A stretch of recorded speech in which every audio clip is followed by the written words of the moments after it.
하나님이 주신 말씀 에베소서 3장 8절에서 10절입니다. 에베소서 3장 8절에서 10절. 에베소서 3장 8절에서 10절. 한 목소리로 하나님 앞에 봉독하겠습니다. 모든 성도 중에 지극히 작은 자보다 더 작은 나에게 이 은혜를 주신 것은 측량할 수 없는 그리스도의 풍성함을 이방인에게 전하게 하시고 영원부터 만물을 창조하신 하나님 속에 감추었던 비밀의 경륜이 어떠한 것을 드러내게 하려 하심입니다. 이는 이제 교회로 말미암아 하늘에 있는 통치자들과 권세자들에게 하나님의 각종 지혜를 알게 하려 하심이니. 아멘. 참 사도 바울이 진국인 것은, 신앙이 변함이 없는 것은 끝까지 겸손함을 지켰다는 것이죠.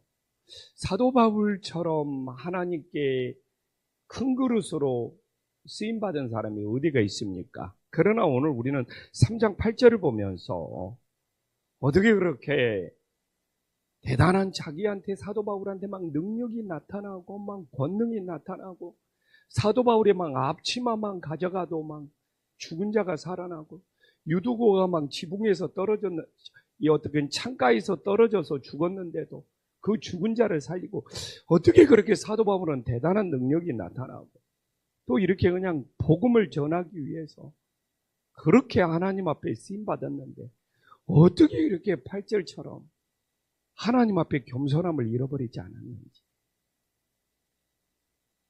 참 저는 이게 능력이라고 생각을 합니다. 대단한 능력은 뭐냐? 끝까지 하나님 앞에 자기 자신의 겸손을 지킬 수 있는 것. 저는 이게 최고의 능력이 아닌가.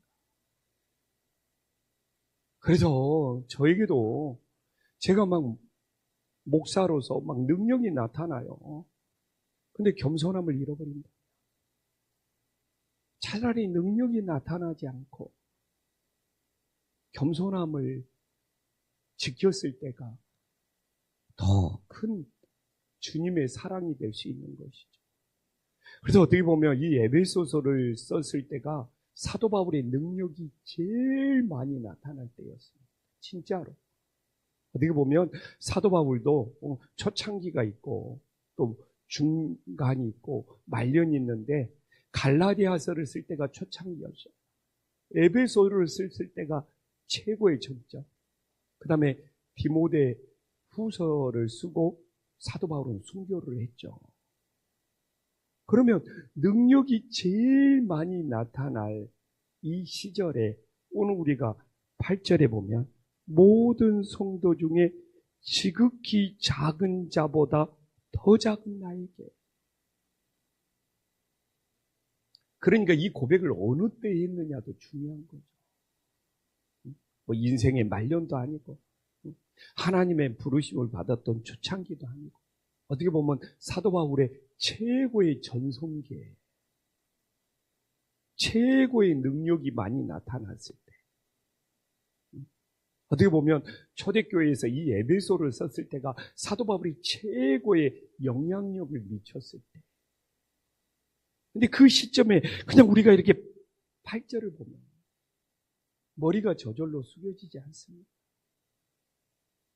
이런 사도 바울을 보면서 정말 제 자신의 삶을 비춰보면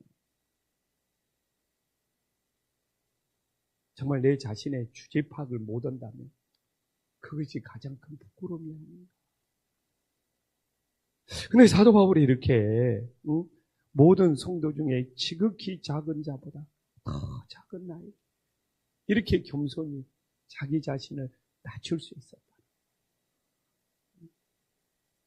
이렇게 할 수 있는 이유가 뭡니까? 바로 나오잖아.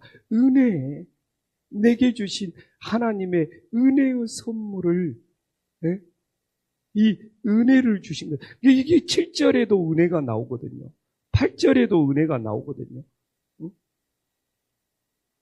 이 복음을 위하여 그의 능력이 역사하신 대로 내게 주신 하나님의 은혜요. 이게 7절이거든요. 이게 사도 바울이 아무리 막 능력이 크게 나타나도 그건 하나님의 은혜의 선물이었다는 거죠. 이 은혜를 진짜 아는 자는 겸손한 자예요. 그리고 오늘 8절에도 지극히 작은 자보다 더 작은 나에게 이 은혜를 주신 것을, 이 은혜를 말하면 교만할 수가 없는 거예요. 이 은혜를 말하면서 자기를 드러내고 자기 자랑을 하고 자기를 나타내고 자기가 인정받으려고 그러고, 왜 자기를 몰라주냐고 막 섭섭한 마음이 찾아오고, 이건 은혜를 모르는 거죠. 진짜 은혜를 아는 자는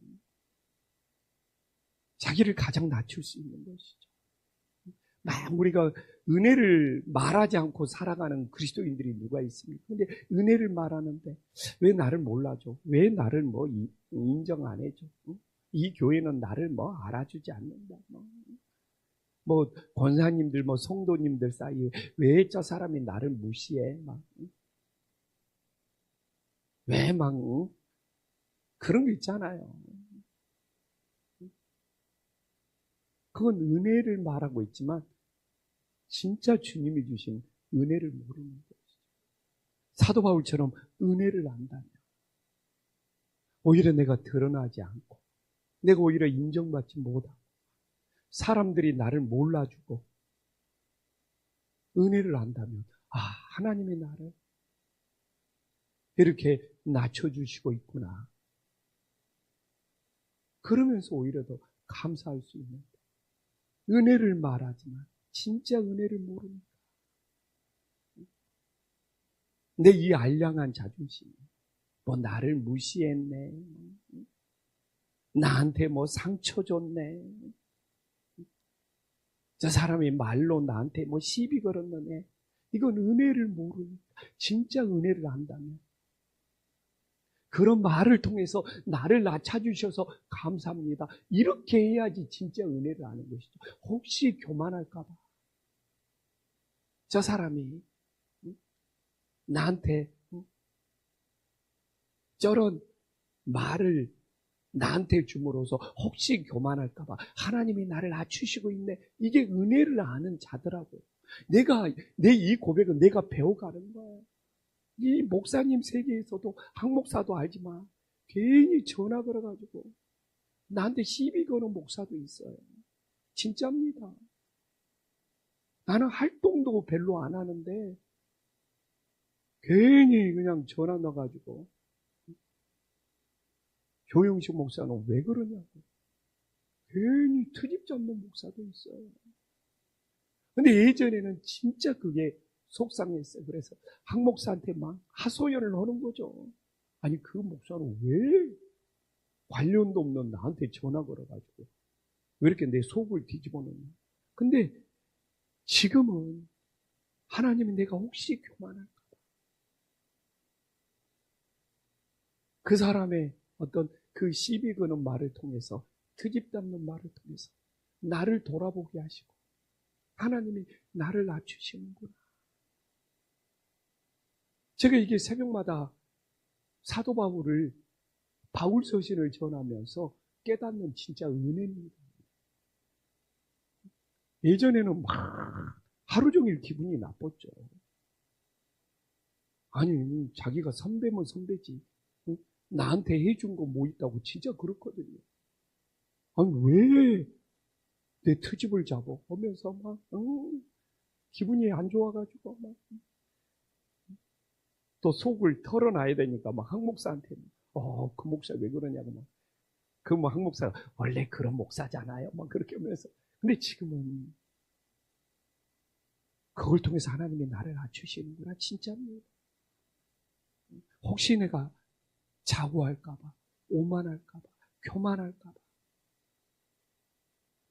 내 자신을 겸손하게 만드는구나, 이렇게 받아들일 수 있도록 하나님의 은혜를 주시더라고요. 그러면 우리는 은혜를 통해서 겸손했잖아요. 그러나 중요한 것은 거기서 멈추면 안 돼. 사명을 잃어버립니다. 그래서 사도 바울이 바로 8절에 사명이 나옵니다. 측량할 수 없는 그리스도의 풍성함을 이방인에게 전하게 하시고, 하나님의 은혜를 주신 목적을 알아야죠. 자기 만족이 아니잖아요. 기독교인들은 자기 만족이 되면 안 돼요. 은혜 주셔서 나는 이렇게 기분이 좋습니다. 이렇게 감사가 넘칩니다. 이렇게 자기 만족이 되면 안 돼요. 바울처럼 복음을 전하고자 하는 사명이 더 타올라야 한다. 나를 이렇게 겸손하게 하시고 나에게 이렇게 크신 은혜를 주신 목적이 뭐냐? 이방인들에게 측량할 수 없는 풍성한 예수님의 복음을 전하게 하자. 그래서 다음 주에 수요일 날 우리 전도팀 원래 개강이잖아. 근데 다음 주도 폭염이 끝나지 않는데 막 고민했죠. 그래도 시작하자. 기도라도 오면서 시작하자. 미루지 말자. 그게 교회의 기도라도 오면서 준비하자. 그냥 폭염이라고 한 주 늦추다 보면 또 추석 만나게 되고 또 추석이라고 지나가게 되면 쑥쑥 시간이 가버리잖아요. 폭염이라도 기도라도 오면서 지금까지 새가족 전도한 그 영혼들 이름 부르면서 기도하자. 그렇게 한 목사님이라 결정을 했죠. 사명을 잃어버리면 안 돼요. 내 조우라고만 하나님의 은혜를 주셨는 거예요. 복음을 전해야죠. 때를 얻든 때를 못 얻든. 근데 이게 복음을 전한다는 것은 무엇입니까? 9절에 나오잖아요. 계속 비밀 이야기가 나와요. 딴 이야기하면 안 된다는 거예요. 그리스도의 비밀, 십자가의 비밀을 이 영원부터 감춰졌던 나오잖아요. 9절에 영원부터 만물을 창조하신 하나님 속에 감추었던 이 비밀의 경륜을 어떠한 것을 이 비밀의 경륜 자꾸 이렇게 비밀 말하는 것은 그냥 사람 이야기, 세상 이야기, 정치 이야기 하지 말라는 거예요. 십자가의 비밀, 그 예수님의 비밀, 이 그리스도의 사랑의 비밀, 오히려 이걸 강조하고 있는 거예요. 세상에 돌아가는 정치 이야기, 뉴스, 올림픽 이야기, 이건 비밀이 아니잖아요. 누구든지 그냥 핸드폰 보고 그냥 뉴스 보고 정보 보면 다 아는 것들은 비밀이 아니에요. 근데 사람들 만나서 나누는 이야기 보면 우리 목사님들도 만나서 나누는 이야기 보면 다 그냥 비밀이 없어요. 비밀이. 그냥 다 알고 있는 정치 이야기, 올림픽 이야기, 스포츠 이야기, 세상 이야기 이런 것들은 비밀이 아니잖아요.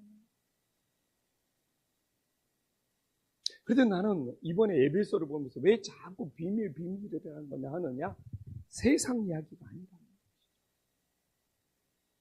정말 십자가의 죽음과 부활, 이 예수님의 복음만 창세전부터 하나님 속에 감췄던 진정한 비밀이다. 이 비밀을 모르면 멸망의 길로 가는 거잖아요. 이 비밀을 알아야지 구원의 길로 가는 거죠. 이번 주에 이렇게 전도한, 등록한 새가족 10만이 잡혔어요. 당연히 그리스도의 비밀을 전해요. 너무 하나님의 좋은 게 예수님의 비밀을 전해요. 십자가의 죽음과 부활을 전해요. 50년 만에 교회로 돌아가는 거예요. 자그마치 50년 만에. 그리스도의 비밀을 전해요. 주저하거나 망설일 필요가 없죠. 딴 이야기 할 필요가 없죠. 그리스도의 비밀. 이 십자가의 죽음과 십자가의 부활을 알아요. 영원한 생명을 얻으시고. 아무리 교회를 10년, 20년 다녀도 그리스도의 비밀을 모른다. 죽어있는 영혼이죠. 근데 오늘 본문을 보면서 진짜 감사했습니다. 오늘 본문을 보면서 이 10절을 이 일이 교회로 말미암아 이루어진다. 이게 왜 이렇게 위로가 됩니까? 오늘날만 교회가 흔들리고 교회가 무너지고 진짜 가끔 들어보면 교회 문 닫았다는 이야기를 막 듣고 너무 힘든 교회만, 거기만 목사님이 가가지고 너무 고난의 길을 가고 있고, 그런데 하나님께서 오늘 사도 바울을 통하여 이 교회로 말미암아 하나님의 지혜가 하늘에서부터 땅에까지 전파될 수 있도록, 하나님이 교회를 세우셨구나. 이 교회로 말미암아. 왜 교회를 사랑해야 되냐? 건물이 아름다워서 사랑하는 것이 아니라 이 교회로 말미암아 이 하나님의 말씀을 통해서 하나님의 지혜가 선포돼요. 교회로 말미암아 하나님이 이 시대에 하나님의 역사를 이루어가고 있다는 것을 말하고 있고, 이미 사도 바울 시대에는 교회가 체계를 갖추고 든든히 세워졌다는 것을 이 에베소서를 통해서 알 수가 있고, 이 교회로 말미암아 하늘에 있는 통치자들, 권세자들, 하나님의 각종 지혜를, 그러니까 막 세상의 통치자들, 세상의 정치인들, 우리들이 교회로 왔다고 굽신거릴 필요가 없는 거예요. 그 사람들도 복음의 비밀을 알아야 되는 거예요. 그래서 하나님은 교회를 통해서 일하고 계시는, 얼마나 위로가 되는지. 내가 이래서 주님의 몸된 교회를 사랑해야 되는, 교회가 교회의 본부를 잃어버리면 안 되잖아요. 교회는 십자가의 죽음과 부활, 이 그리스도의 비밀을 선포하는 것이에요. 이 말씀을 통해 세상의 통치에 교회가 엎드리는 것이 아니라 이 교회로 말미암아 이 하나님의 통치, 이게 정말 선포되고 하나님의 통치, 하나님의 지혜 앞에 모두가 무릎을 꿇을 수 있는 놀라운 역사가 일어날 수 있기를 간절히 소망합니다. 그래서 내가 정말 이 교회로 말미암아를 통하여, 그렇지, 교회가 말씀을 통하여 하나님의 통치, 하나님의 다스림, 하나님의 지혜를 선포. 세상의 모든 사람들이 교회를 찾아요. 그 하나님의 통치, 하나님의 권세, 하나님의 지혜 앞에 겸손히 무릎을 꿇는 것이 진정한 교회의 본분이 아니겠습니까? 그래서 오늘 새벽에도 정말 이 땅의 교회로 말미암아, 또는 우리 김포안식의 교회로 말미암아 하나님의 복음이 전파되고 하나님의 권세, 하나님의 지혜가 전파되고 모두 겸손히 무릎 꿇을 수 있는 은혜의 역사가 일어날 수 있도록 간절히 소망합니다. 기도하겠습니다. 천지의 주제이시오, 지극히 높으신 하나님 아버지, 정말 에베소서를 기록할 때 사도 바울이 최고로 능력이 나타난 최고의 전성기였습니다. 그런데 어찌 이리 겸손할 수가 있습니까? 정말 신앙에서 가장 중요한 것, 모든 성도 중에 지극히 작은 자보다 더 작은 나에게라고 고백할 수 있는 이 사도 바울의 고백이 최고의 은혜, 최고의 능력, 최고의 감사가 됨을 깨닫게 하여 주시옵소서. 정말 바울 서신을 통해서 깨닫습니다. 정말 얼마 전까지만 해도 노예 목사님이 트집을 잡고 시비를 걸며 속이 상해서 며칠을 갔는데, 정말 그것이 하나님의 나를 겸손하게 낮추게 하게 하시한 하나님의 터치였음을 지금은 고백합니다. 또한 하나님의 은혜가 내 자신의 만족으로 끝나지 않게 해주시고 그리스도의 비밀을, 십자가의 죽음과 십자가의 부활을 선포할 수 있는 믿음의 자녀들로 사명이 불타오를 수 있도록 하나님께서 역사하여 주시옵소서. 주님, 지금도 하나님께서는 교회로 말미암아 하나님의 역사를 이루어가고 계십니다. 정말 주님의 몸된 교회를 사랑하게 하여 주시옵소서. 정말 교회가 세상 이야기를 하는 곳이 아니라 정말 하나님의 권세, 하나님의 통치, 하나님의 지혜를 선포할 수 있는 아버지의 집이 될 수 있도록, 만민이 기도하는 집이 될 수 있도록 역사하여 주시옵소서. 예수님의 이름으로 기도 올리옵나이다. 아멘.